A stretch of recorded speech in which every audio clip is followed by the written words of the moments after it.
যে ৩১ জন নারী আমাকে ৩১ বছরের যুবক হতে সাহায্য করেছে, অবহেলা, অনাদর, ভালোবাসা এবং নিষিক্ততাকে একবার জড়িয়ে ধরি থেকে গভীর রাতে একান্তে ঘেমে যাওয়া পর্যন্ত যারা আমাকে ঋণী করেছে, আমার যাযাবর পায়ে শেকল বাঁধার ইচ্ছায় নিজের বুককে করেছে পিচ ঢালা পথ, আমাকে মাথায় হাত রেখে শপথ করিয়েছে, কথা দাও যেখানেই থাকি না কেন তুমি আমার প্রথম সন্তানের পিতা হবে। প্রচলিত সমাজ ব্যবস্থায় ধর্ম কর্তৃক মেনে নেওয়া বন্ধন ছাড়া দুইজন মানুষ একসাথে থাকতে পারে না বলে যে নারী আমার প্রথম সন্তানকে পৃথিবীর আলো দেখাতে পারেনি, যার পেটে মাথা রেখে আমরা দুজন চিৎকার করে কেঁদেছি, যে নারী আমাকে জানিয়েছে ২০ বছর ধরে স্বামীর কাছে প্রতিদিন ধর্ষিত হচ্ছে সে, নিজের শরীর পুরে আজন্ম দাগের মতো লিখেছি যে নারীর নাম, ঈশ্বরের বদলে সেজদা করেছে যে নারীকে। ভাইয়া, ও আমাকে গ্রহণ না করলে আমি কিন্তু তোর কাছে চলে আসব, তুই আমাকে রক্ষিতা করিস বলে যে আত্মহত্যা করেছে আমার কাছে আসার আগেই। আমাকে পাওয়ার জন্য যে নারী কেরোসিন ঢেলে আগুন দিয়েছে নিজের শরীরে। আমার কিসের অভাব? আমি চাইলে ১০০ জন পুরুষ আমার পিছে ঘুরতে পারে, অথচ তুমি কেন আমার দিকে তাকাও না? শেষ পর্যন্ত যে আমাকে বলেছে তুই খুব ভালো রে। বিয়ের কদিন আগে যে নারী আমার সামনে এসে বলেছে আপনি আমাকে বিয়ে করবেন। আমি কোনোদিন কারো প্রেমে পড়িনি, কিন্তু বিয়ের ঠিক আগে আপনাকে আমার ভালো লাগতে শুরু করেছে।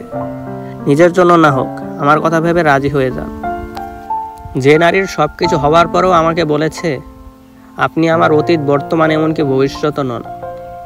একমাত্র আমাকে ভালোবাসার পরেও যে নারী চন্দ্রমুখীর মতো মে মাসের ৭ তারিখে আমার ঈশ্বর নারীর জন্মদিন পালন করে। যে নারী বলে অনেক সাধনা করে আমি তোমাকে পেয়েছিলাম নিষিক্ত, শুধুমাত্র লোভের কারণে আমি তোমাকে হারিয়েছি। এমনকি এই যে নারী আপনি আমার চিঠি পড়ছেন, নারীর কাছে আমার এত ঋণ। আমার জন্মদাত্রী মা বোন থেকে শুরু করে যেসব নারী আমাকে করেছে তাদের জীবন ইতিহাসের অংশ।